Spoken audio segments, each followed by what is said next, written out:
Welcome back. Less than 3 minutes till 6. Mark your calendars. This weekend there's a huge Veterans Fair happening downtown. It's all free and open to anyone. We have all the details on our website. Just click on the KSAT community section.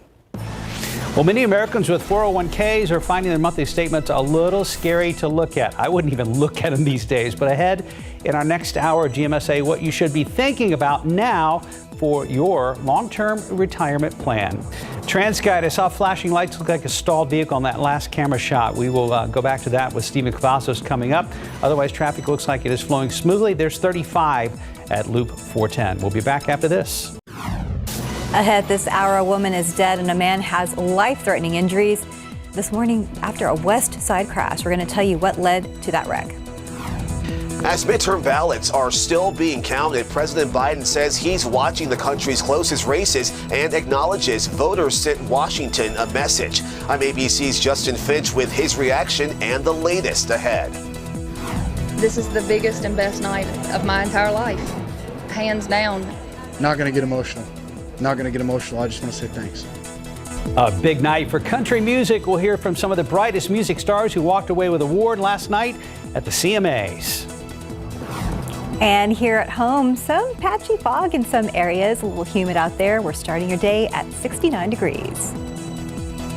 Live from KSAT 12. Good morning, San Antonio starts right now. And a good morning to you. Hope you slept well last night. It is Thursday, November 10th. Thanks for joining us. We made it to Thursday, almost Friday, and almost time for cooler weather. Yes, a big front is still on the way. Mike is still talking about arrival time tomorrow, and he says you're really going to notice as this comes through. About 30 hours from right now. Okay. So we're looking at noon, late morning noon, obviously sooner in the hill country tomorrow. So it'll stay like this all day, we've been seeing all week long, and tomorrow morning, but then the big changes throughout the day tomorrow. So consider yourself, do I say warned? Because, yeah, it's going to be a huge change throughout the day tomorrow. Right now, look at that murky just view out there. This is from our camera down there at Brook City Base. There's the Alamo Dome and the skyline, but look at all that kind of glow and that fuzz around some of the street lights there. We got a lot of fog down to the south and southeast. Dense fog advisory was issued roughly a half an hour ago for Atascosa County over toward Kearns, Lavaca, DeWitt up until 9 o'clock. We've got some visibility at quarter mile now. It's been kind of going back and forth ever so slightly between half mile, quarter mile at Pleasanton. So if you're going down 37, you will run into some of that fog.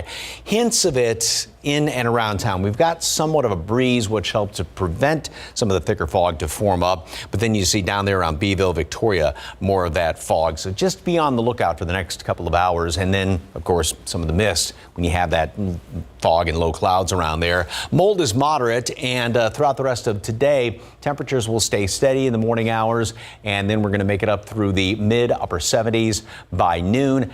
One or two of those showers possible, just like yesterday, just like the day before that, and so on, where some folks are going to be seeing more sunshine later on this afternoon. Other folks will see a shower or two, and it's still going to be very warm with temperatures 10 degrees above normal. We start off extremely warm, 20 degrees above normal tomorrow morning, and then we're going to be let's see, about 10 degrees below normal by the afternoon hours. So we're going to go from one extreme to the other. Weekend forecast coming up in just a couple of minutes. Traffic Authority, Stephen Cavazos, see anything big going on out there? Hey, well, we are starting the 6 a.m. hour, Mike, with those flashing lights, and that's not something we want to see, but let's get you informed. 10 at New Braunfels. All right, wider look at TransGuide shows multiple first responders actually on the scene of a crash. We do have a vehicle far off there, appears to be maybe in the shoulder lane, a little dark right now, but notice that we still have traffic that's moving through there. And right now, obviously, this is an area you're going to see some delays as the commute does get rolling. It does also look like we at least have 2 lanes blocked off, but I'll get some more information from our friends at TransGuide, find out what this is going to mean for that drive time. But hopefully everyone is doing okay out there. That is a lot of, those are a lot of flashing lights that we are seeing from this particular shot at TransGuide. So again, hope everyone's doing okay, but getting you already to what you need to know, I-10 eastbound is where you're going to see that impact there, but nothing just yet. Thankfully, it's still early, but you saw a few folks getting their morning started already, so just be on the lookout. Giving you a wide look at the map. Thankfully, it's still pretty quiet everywhere else. We really just have road closures to get to, but we'll talk about that a little bit later on. Just be on the lookout for that crash, and everywhere else, No problems reported just yet. But taking you to those travel times, no need to rush. It's still pretty pleasant on I-37 northbound if you're coming in from Pleasanton, 28 minutes at this point. Highway 90, about 30 minutes to this point as well. And I-35 northbound, that arrival from Lytle, 16 minutes. So just remember, pack your patience anytime you see flashing lights like this out on the roadway. I'll get some more information from our friends at TransGuide, but hopefully everyone is doing okay out there. Mark Suff. Stephen, thank you. This just in, 2 people are now dead after a crash on the city's west side.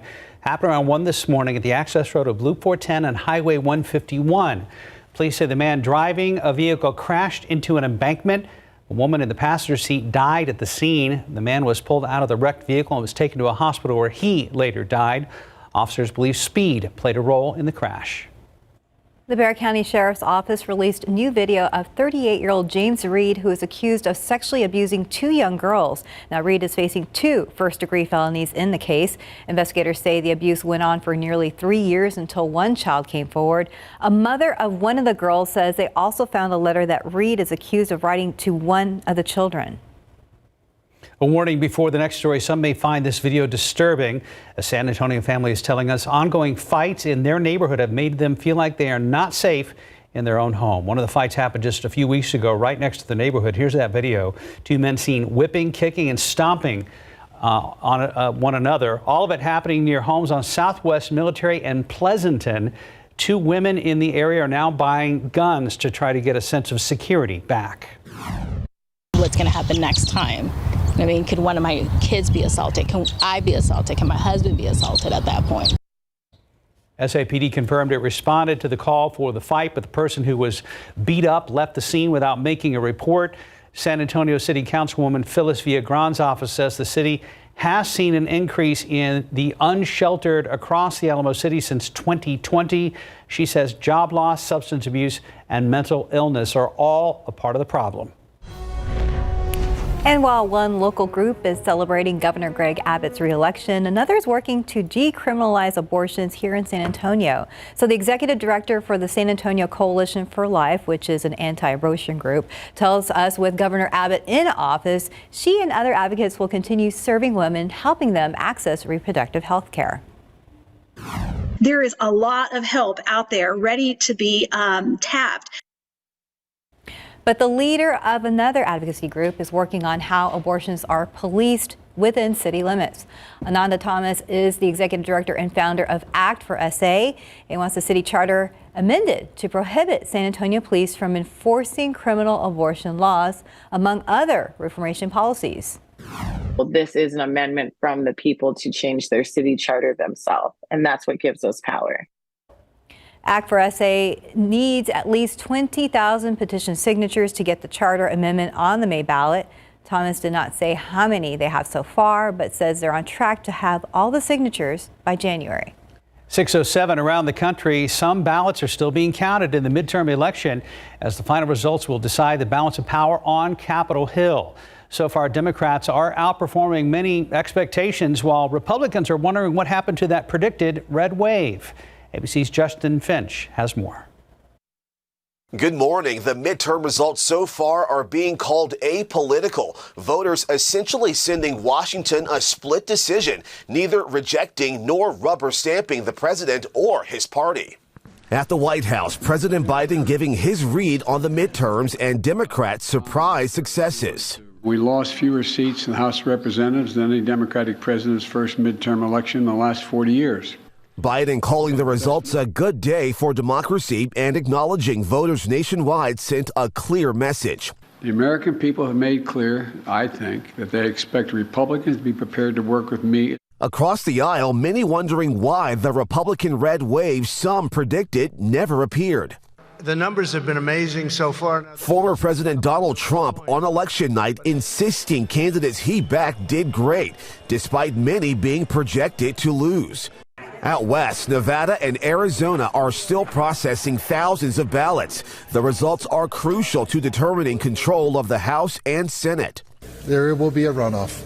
Georgia's dead heat Senate race between incumbent Democrat Raphael Warnock and Republican Herschel Walker now heads to a December 6th runoff election. And all eyes on a potential upset in Colorado, where firebrand House Republican Lauren Boebert faces a tight race against Democrat Adam Frisch. The two at one point separated by fewer than 100 votes, with nearly all ballots counted.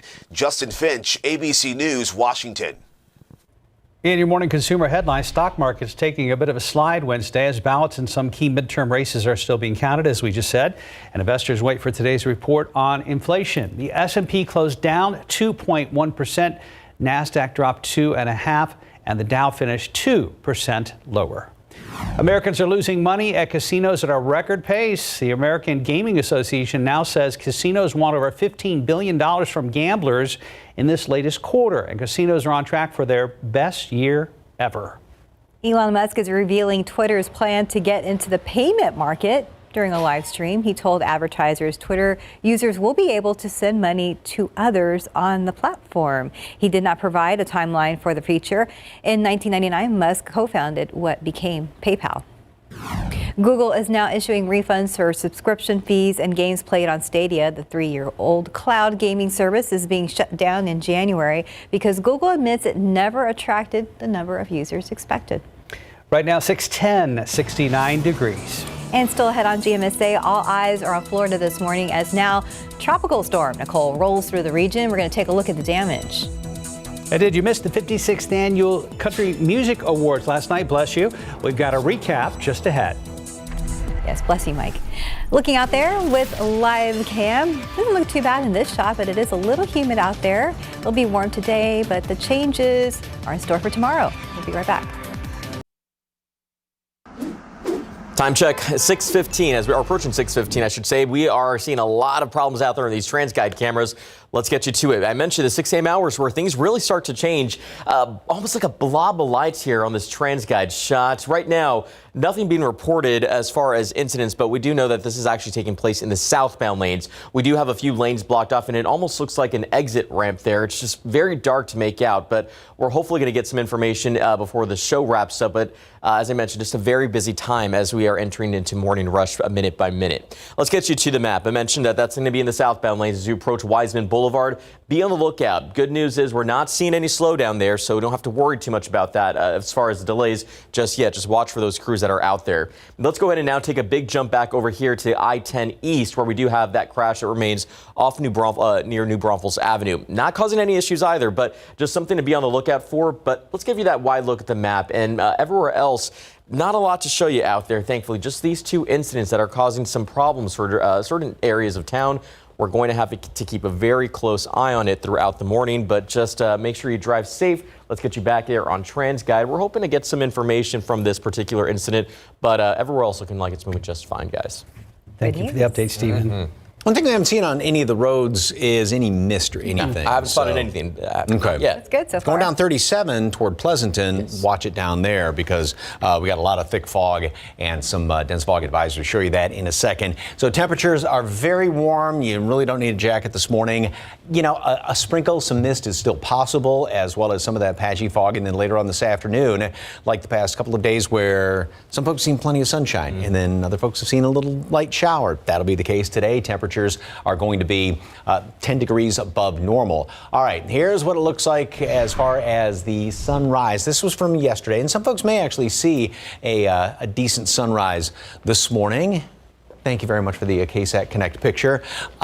This is not really sunrise kind of clouds out there because it is murky looking. This is our camera down at Brook City Base, and as you can see, all of the low clouds that are hanging in on top of the area. There's the dense fog advisory from Atascosa County all the way over down our southeastern counties, Karnes, Lavaca, DeWitt up until 9 o'clock. Visibility down there at Pleasanton is a quarter mile as of right now.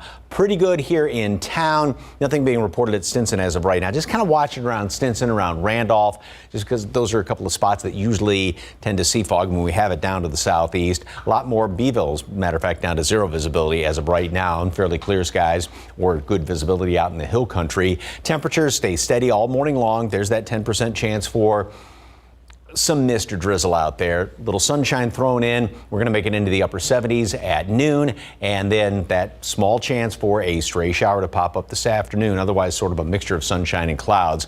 And again, here's the computer model going into not only today with one or two little sprinkly showers out there.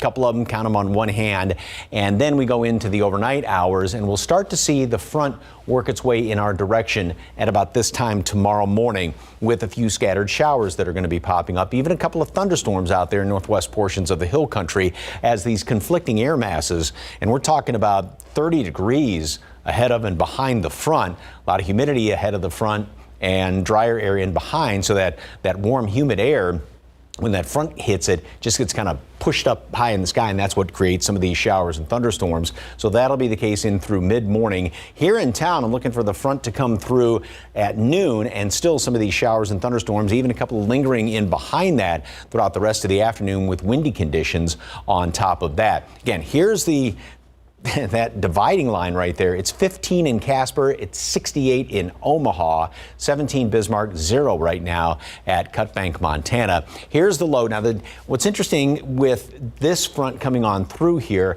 this big low, and notice how it's kind of opening up the door, pulling down all this cold air. So instead of just being a Pacific front like we've had in the past few that have moved on through here, where it just pulls in that drier air from the west, this is tapping in to that really cold air upstairs. And so that's why our temperatures are going to be well down below normal, and that'll be the case in through most all of next week. 77 degrees at noon, a shower or two, and then 83 for a high temperature. So tomorrow we start off just like every other morning this week. Very warm, very humid. As a matter of fact, those numbers are the normals tomorrow, except they're kind of in the wrong places. So that'll be just about our normal high. That's roughly our normal low, but that's going to be in the afternoon. So temperatures will stay in the upper 60s, 70 through morning here in town. And then once that front moves through, drop down, windy, blustery, wet in behind it, just kind of a raw afternoon. And over the weekend, lows in the 40s, highs right around 60. Plenty of clouds around here, breezy on Saturday, and another reinforcing front midweek next week. So yes, it looks like fall is finally here and to stay at least for a week. Steph, Mark. Yay. Thank you, Mike. Now, we saw some repeat winners take the stage last night at the CMA Awards. That's right. Plus, some first-timers walked away with a night they will never forget. ABC's George Pinocchio was with the winners backstage in Nashville. Luke Combs! Luke Combs was named CMA Entertainer of the Year for the second year in a row. He also went home with the Album of the Year prize. The two other two-time winners this year both walked into the award show as first-time nominees. Lainey Wilson won New Artist of the Year and Female Vocalist of the Year. Backstage, she told me her dreams have now come true. This is the biggest and best night of my entire life, hands down. Nor did the other first-time nominee, Cody Johnson. He won his awards for Music Video of the Year and Single of the Year for Till You Can't. This has been 15 years in the making. For those of you guys that don't know my story, I know what it's like to go hungry and spend a few days without a meal and still go play shows and have a wife that has 2 jobs back home supporting you. And not going to get emotional. Not going to get emotional. I just want to say thanks. Old Dominion won the Vocal Group of the Year for the 5th time in a row. Jordan Davis, a Song of the Year winner for Buy Dirt, is still taking it all in. And here is where he hopes to stay. We're in music season right now, and we'll be on the red carpet again next week, this time in Los Angeles, for the American Music Awards on November 20th. In Nashville, George Pinocchio for ABC News. 621, 69 degrees. The drought continues. Our Spurs drop another one and have not had a win in 5 games, but there were some bright spots in last night's game against Memphis. We're going to show you the highlights and we'll get you ready for the next game, and it's going to be a big one. Moderate to severe eczema. It doesn't care if you have a date, a day off, or a double shift. Make your move and get out in front of eczema with steroid-free Sabinco.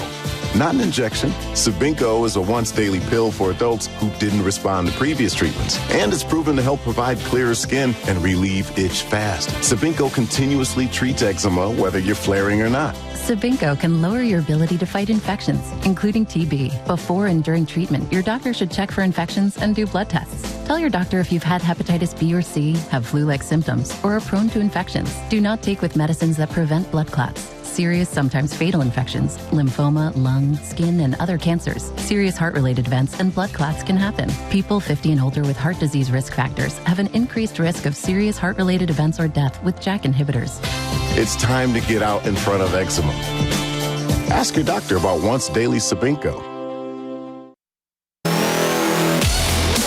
Welcome back. Our young San Antonio Spurs continue to struggle. Last night they were taking on the Memphis Grizzlies here at home. The Silver and Black kept it close most of the night, even sending the match to overtime. Jakob Poeltl and Devin Vassell both leading the way for the Spurs with 22 points apiece, but the Spurs just couldn't stop the Grizzlies. Ja Morant and Desmond Bane. Spurs lose a close one. The final from the AT&T Center, a heartbreaker. Memphis wins 124-122. The Silver and Black have now lost 5 in a row and sit 5-7 overall on the season. Spurs schedule does not get any easier. Next up, they'll take on the high-powered Milwaukee Bucks, who are in first place in the Eastern Conference, and they've only lost 1 game so far this season. That matchup is set for tomorrow night, 7 o'clock at the AT&T Center. Go Spurs, go. Yes, go Spurs, go. That's going to be a tough one. Time now, 6:25 and 69 degrees for now. Coming up today on GMSA at 9, a local group is helping veterans share their stories through music. Plus, we're going to have a live Q&A with a local doctor about lung cancer. November is Lung Cancer Awareness Month. A pulmonologist from UT Health San Antonio is going to explain some of the risks of lung cancer and help eliminate possible myths about it. Those stories and more today at 9 a.m. after Good Morning America. All right, if you're headed out the door and you take 35 at Topperwine, be aware of this log jam. Stephen Cavazos will have the direction update for you. That's coming up right here on GMSA.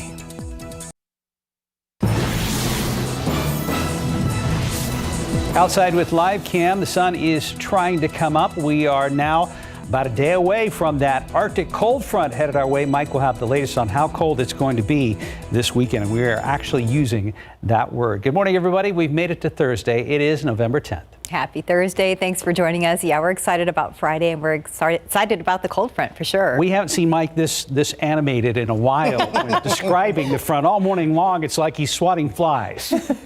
As my mother always says, if she couldn't talk with her hands, she wouldn't be able to talk. So yes, this cold front tomorrow. 30 hours away. Anyway, yeah, 30 hours from now, it's going to be late morning, noon, as it's moving on through the area. Obviously sooner in parts of the hill country. Right now, nothing cold front about this. Look at that. That picture's actually gotten murkier. We were able to see the Alamo Dome and the Tower of the Americas, but those low clouds are definitely starting to sort of thicken up. Still 70 degrees, dew point 67, a lot of humidity out there. We are closer to the normal high than the normal low, about 20 above normal, and wind is out of the south primarily at 9 miles per hour. Dense fog advisory just to the south. Down around Atascosa County over toward Carnes, as well as Lavaca, DeWitt up until 9 o'clock. We've got visibility still at a quarter mile there at Pleasanton, 6 at Port SA. No report there at Stinson, but the South Cam that we just saw is down there at Brook City Bay, so down there on the south side of town. And so some of this low clouds and this fog is creeping into southern Bexar County. Going down 37, you're going to run into a whole bunch of this fog. Zero visibility at Beeville, 3/4 of a mile at Victoria. And this will be sticking around throughout the rest of the morning. Also, especially on the south side where there's some lower clouds, watch out for a little bit of that mist out there this morning. Mold is on the moderate side. The updated count is going to come out in roughly an hour. And warm and humid. A sprinkle or two is possible, a little bit of mist out there, and of course that patchy fog. Then later on this afternoon, warm and humid. We are going to be 10 degrees above normal, and a shower is possible. And there'll be some sunshine out there, kind of like the past couple of days. The front comes through, like I said, roughly 30 hours from now, late morning, noon. It is going to be much colder, so we'll stay 70 all the way through the morning hours, and then temperatures just plummet throughout the afternoon. Windy and some rain, some of those showers and thunderstorms. Actually, there is the potential for some strong to severe storms when that front moves through, and then also just right in behind it. And then mostly cloudy over the weekend, and it's going to be staying cold over the weekend. As a matter of fact, you're going to get a lot of use out of your jacket, not only this weekend, but even into next week. Details in just a couple of minutes. Traffic Authority. Stephen, got some big problems out there, right? Yeah, getting a little bit busy, Mike, and let's get a look there at 1604 at Wiseman Boulevard, far west Bexar County. You can see there, TransGuide showing us a lot of flashing lights out there in the distance. Very difficult to make out exactly how many are out there, but according to the San Antonio Fire page, looked like there was about 14 in the area. So you have to watch out. We are working to get some information. I believe we're going to hear from Katrina a little bit later, but just make sure to be careful out there. Traffic's getting busy. Not seeing any slowdowns reflected right there on the map, but you just saw on the TransGuide camera, traffic's getting moving already. Now let's go ahead and take a quick jump over here because as Mike mentioned, getting a little bit busy out there. We do have a crash also reported along I-10 eastbound at New Braunfels Avenue. A little bit of a buildup that's developing there, but we're hoping that clears out before morning rush gets a little bit cranked up. But taking one last jump over here to I-35 in the northbound lanes at Topperwine, we do have another crash reported. So it does look like we are seeing those issues present themselves minutes before a lot more folks get out on the roadway. Thankfully, bird's eye view of the map doesn't show a whole lot of slowdowns, but that's going to change in about 15 minutes or so. So give it some time. But back here at 1604 at Wiseman, we're going to get a closer shot and more information in just a bit. Guys. Right now, as a matter of fact, Stephen, we go to late breaking news on the west side where we're hearing reports of a fire. Katrina Weber joins us now live from the scene near 1604 and Wiseman. And Katrina, what do we know so far? Well, good morning, Stephanie. We're still waiting to get an update from fire officials here, but I can tell you what we see. It appears to be a house fire back here in this wooded area just off the 1604 access road near Wiseman. You can see firefighters there still have some smoke in the area. When we got here, there were some flames. It looked like it must have spread from the house to the brush because they were working on putting out flames that had consumed the brush here in this area. Now, as far as we know, it doesn't seem like anyone was inside the house. That is what we've heard firefighters say on the scanner. But again, not able to talk to them just yet because they are in the middle of trying to put this out and make sure it doesn't spread. But it doesn't look like there is much of a neighborhood or anything back here. So it appears to involve just one house and then the brush surrounding it. But again, firefighters working in this area, they do have a lot of units here. If you happen to have to come this way, just know that this access road is shut down for now because of all the fire equipment here on the road. So you may have to find another way around. But again, looks like a house on fire with some surrounding brush. No injuries that we know of so far. Reporting live on the far west side, Katrina Weber, KSAT 12 News.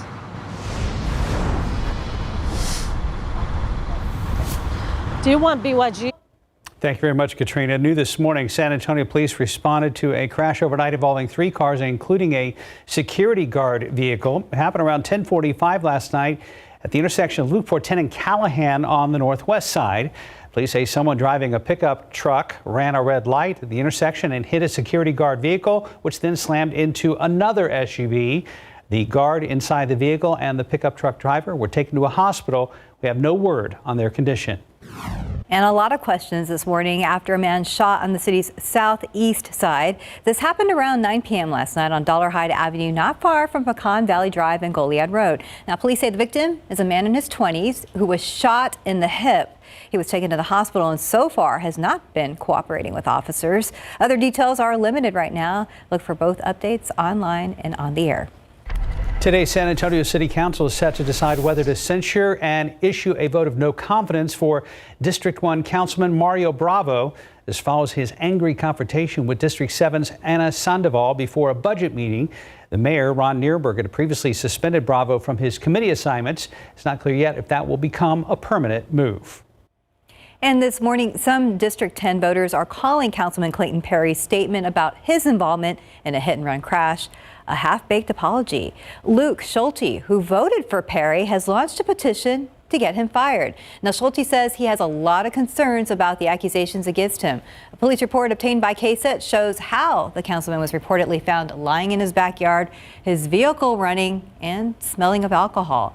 Councilman Perry issued his first statement regarding this incident, saying he doesn't remember what happened. We've gotten sort of a half-baked apology, as it were, that doesn't really take responsibility for his actions. It would be a much different story if this was all alleged and a witness hadn't followed him from the scene. Now, the mayor has said if the accusations against Councilman Perry are true, then Perry should resign. In your GMA First Look, 4 Americans were found dead from carbon monoxide poisoning at 2 different vacation rentals down in Mexico. That story and much more coming up at 7 o'clock right here on KSAT 12. But right now to 6:37 to the southeastern United States, where heavy rainfall is expected for most of the day after then Hurricane Nicole made landfall this morning. Nicole has since weakened to a tropical storm. The National Hurricane Center says Nicole is still large and storm surge is still possible in some areas. And right now, more than 80,000 customers are without power across Florida. The rare November hurricane had already led officials to shut down airports and theme parks and order evacuations. Authorities warn that Nicole's storm surge could further erode many beaches hit by Hurricane Ian in September. Now, the storm is set to head into Georgia and the Carolinas later today, dumping heavy rain across the region. Back here at home and at KSAT 12, No Shave November continues, and we want to get an update on how things are looking this morning. Right, Stephen Cavazos joins us again. Good morning. Good morning. Okay. Hi, Captain. Hello. Good to see you guys. So still holding strong, over $5,000 raised, which is fantastic. And we have a lot to get to with some of our guys who are obviously sharing the reasons as to why they're participating this year. Everyone's reason is different. Now we're going to hear from GMSA weekend anchor Max Massey. Why I do No Shave November. Cancer has affected so many of my family members and so many of my friends and the people I care about. So to just put the razor down for a month to help raise awareness and raise money, it means so much to me. We can raise money not only to help find a cure, but to help local families who are going through the unimaginable. And if you would like to donate to Max, you can scan that QR code that just popped up on your screen. But let's get a look at our leaderboard. Yeah, there you go. Thank you. Let's leave that up for just a moment. We have 15 guys that are participating. If you'd like to donate to Max or any of the other members of the team or the team as a whole, you can do so by heading over to ksat.com/noshave. But a quick look at the leaderboard pretty much has stayed the same since we last talked to you guys. Top 5 there, Mike Ostrage, Mark Austin, myself, David Sears, and Justin Horn. But there are 10 other guys on that team. So, again, you can scan that QR code. Again, their directors are great pulling that up to tap in, and it'll take you directly to that page. But don't forget, all of it's there is to help cancer foundations raise that awareness. Again, prevention is very important, but also treatment as well. Every dollar counts, and you've made us #1 in the country for team fundraising. Yes, thank you to our viewers, our GMSA viewers as well. And, we know this is a cause important to everyone's hearts. Let's keep it going. Yes, and especially to our GMSA viewers. I think you guys have been donating a little more because these guys are at the top of the list. Shameless plugs over here. That's right. Not so shapeless plug. Not so shameless. 640, 69 degrees. And still ahead on GMSA, what you should be thinking about now for your retirement plan for the future. And welcome back. It is 6:43. Tens of millions of Americans have 401k retirement plans, but lately it's been a little scary to look at those monthly statements due to the ups and downs of the economy. ABC's Alexis Christoforous takes a look at what you should be thinking about for your retirement plan now. With the stock market down significantly this year and with inflation at levels we haven't seen in decades, Americans are worried about their retirement accounts. Farnoosh Torabi, editor-at-large at CNET Money, says it's important to check your account, but not too frequently. If you feel nervous checking your portfolio, don't do it all the time. Certainly not. I think once in a while, periodically, once every quarter, and especially now is a good time as we're getting close to the end of the year. Uncertainty in the markets shouldn't force you into quick decisions about what to do with your money. Don't make changes because you're watching TV and you're watching stocks fall. Just remember that that is par for the course as we are investing for decades towards retirement. The good news is that there are more positive days in the market than there are negative days over the long run. If you do want to make changes, get some help. Don't go it alone. Work with someone who is an expert, who is certified, who's experienced, who can really guide you towards this change potentially that you want to make. Torabi says there is free help available if you have a 401k account. There's an 800 number or a website attached to that portfolio. The company that manages and operates that portfolio outside of your company, the plan sponsor, they will have resources for their plan participants, free resources. If you need to talk to somebody to just get a better understanding of what is going on in your portfolio. Alexis Christoforous, ABC News, New York. Exactly 6:45, 69 degrees. It looks like there's a slowdown at Loop 1604 at Wiseman Boulevard. Let's go ahead and check back with Stephen Cavazos. So it's the usual slowdown that we're seeing there along the highway, but it's that access road that could impact some drivers' commute. Let's get a wider look at TransGuide. As we heard from Katrina Weber, there is a house fire that was off in this wooded area. That's where we see at least one unit that has some of those flashing lights, but they've actually had to shut down the access road there, which is what could cause somewhat of a delay for drivers that are trying to exit Wiseman Boulevard, it looks like. So just be careful. Right now, it looks like that could be in the southbound lanes, and we're going to get to that in just a moment. But let's go ahead and start here. 35 northbound at Topperwine over on the northeast side, way opposite side of town. We did have a crasher that was causing some issues for drivers. It's seen there right on our map. That's slowdown, that is. But it also looks like from the TransGuide camera that crash may have already cleared out. It was on the access road, so that's some good news, and hopefully everyone's doing okay out there. Now let's take that big leap back over here to 1604. We have that listed in the southbound lane, and Katrina Weber is working to get that information, so she'll bring us the very latest throughout the morning. But wide look at the map now for your traffic. Looks like it's going to be those slowdowns that are going to cause some delays or some issues out on the roadways, at least right now. But it is morning rush, so just be careful if you have to drive over here. 1604, that shot does show that lane is blocked off on the access road, Mike.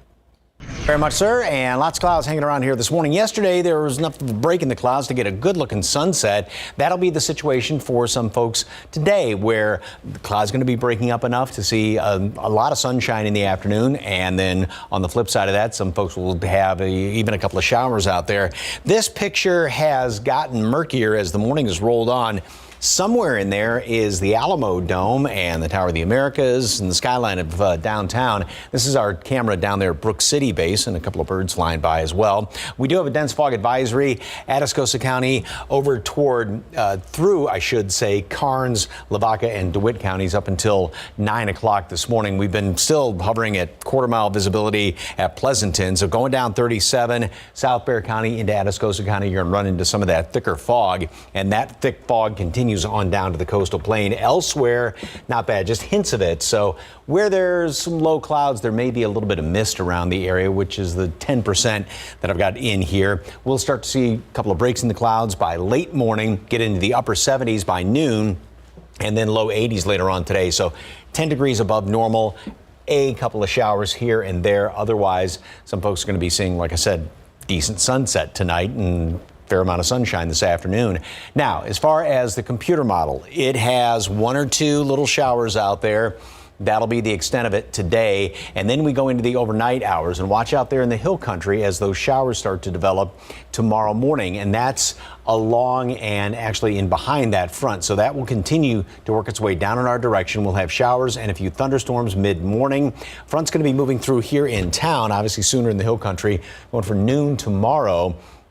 And the wind's going to be shifting around. We're going to stay in the 70s throughout the morning hours, and then temperatures are going to be dropping off, but we'll still have showers in behind that front. So it's going to be, and windy conditions, so it's going to be just one of those wet, raw sort of days with temperatures dropping to 50 or even colder than that in the hill country by late in the afternoon. A couple of those showers and thunderstorms may be on the strong to severe side, just because we've got such conflicting air masses.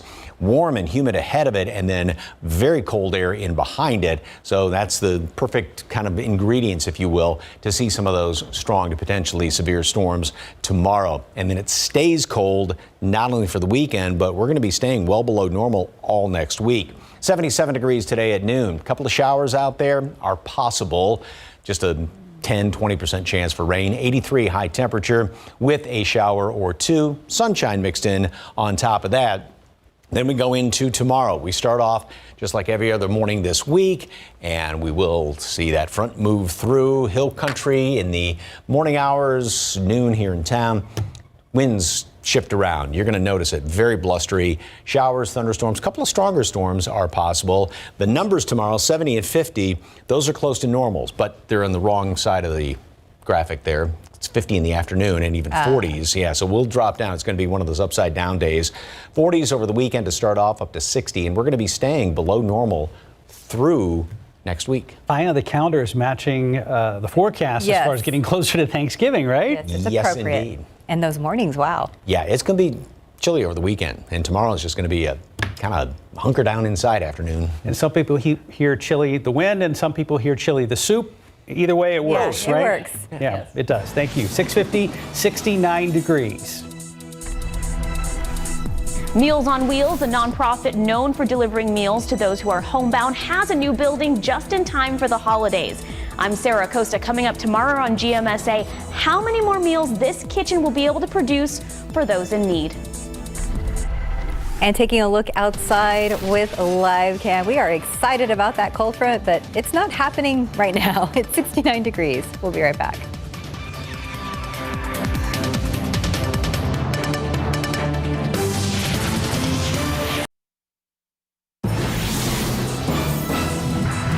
Coming up here on GMA, the outer bands or tentacles of Nicole still wrapping around us here, but wow, the coastal erosion, incredible with this storm. Much of Florida going to be dealing with it for Thursday. Then you go through Friday, it'll move all the way into the mid-Atlantic and eventually northeast. I'm going to be tracking exactly where it goes, who gets what, and you'll see that coming up. But also on GMA, we have to get to the latest in the midterm elections. Our team is still breaking down all the numbers, and we'll give you their review. And then Lara's in Nashville for the CMAs.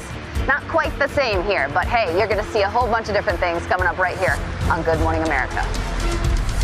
Coming up today on GMSA at 9, a local group helping veterans share their stories through music. Plus, we'll have a live Q&A with a local doctor about lung cancer.